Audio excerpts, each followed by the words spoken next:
J'espère que vous allez bien. C'est moi, Jonathan. Puis aujourd'hui, on a Patrick de Laval qui me demande, Jonathan, est-ce que c'est vrai qu'il y a des courtiers qui poussent pour closer vite? Oui. Comme dans n'importe quel domaine, à la base, je vais quand même amener une certaine rectification.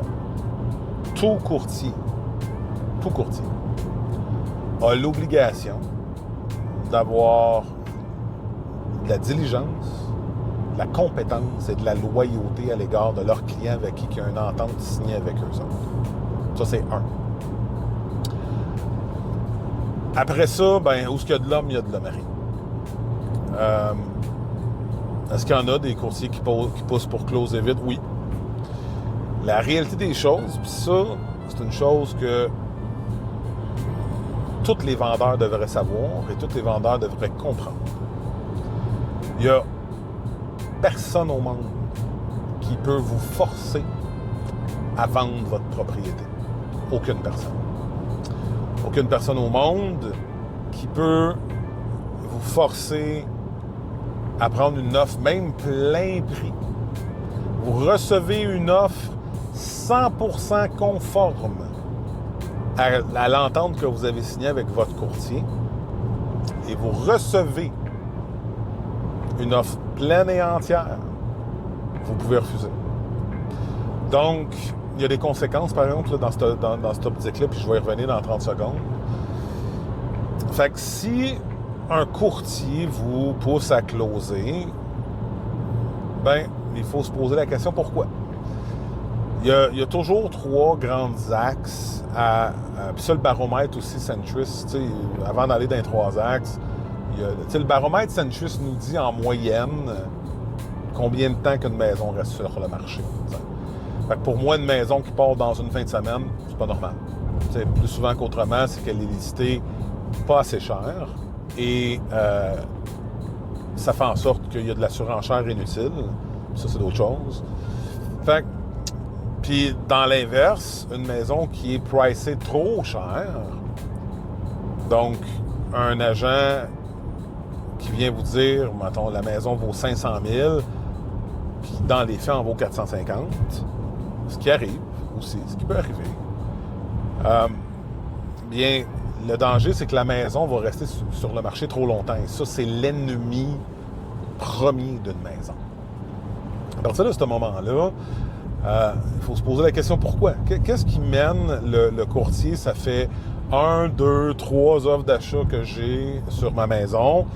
Sont tous assez en bas du prix que j'ai listé. C'est d'essayer de comprendre pourquoi. Ça, il y a toujours trois axes qu'il faut regarder. Le premier axe, c'est la mise en marché. Est-ce que la mise en marché de la propriété, elle est optimale? Est-ce que les photos sont belles? Sont faites par un professionnel ou c'est fait par une caméra d'un téléphone cellulaire? Déjà là, ça change énormément la donne. Pourquoi? Parce qu'on consomme toute l'information de la même façon, là, a priori. Il y a trois façons qu'on consomme l'information, puis cette optique-là vient en toucher un où on joue à ce que j'appelle au tender de l'immobilier.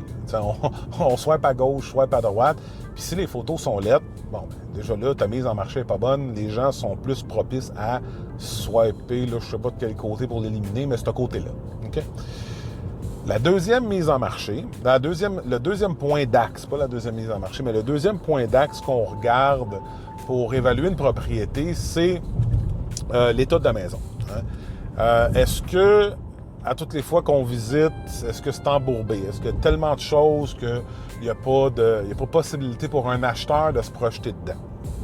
Et le troisième, c'est le prix. Donc, est-ce que, oui, il y a des courtiers qui poussent pour closer vite? Absolument. Est-ce que c'est quelque chose qui est courant? Je ne crois pas. Parce que à la base, moi, je crois au grand principe de la loi, puis dans un de ces grands principes-là, il y a la notion de la bonne foi. Je crois très pertinemment que sur les, je ne sais pas combien de milliers de courtiers qu'il y a en ce moment au Québec, 99% font leur travail le plus intègrement possible.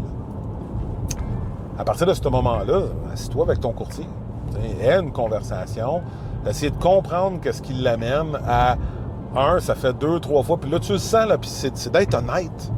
Tu sais, en même temps, ça se peut fort bien, dans une optique de perception, que le courtier, c'était pas ça son plan, de te faire sentir comme ça. Et d'avoir une conversation honnête, bien, permet justement de remettre en perspective ce genre de choses-là. Donc c'est un peu conceptuel en ce moment que ce que je suis en train de te dire, mais c'est probablement la meilleure façon que je peux répondre à cette question-là. Fait qu'entre-temps, si jamais tu as des questions, n'hésite pas à me recontacter, qu'on puisse justement avoir une conversation, puis voir comment je suis capable de t'aider. Entre-temps, je te souhaite une belle journée, prends soin de toi, puis au plaisir. Salut!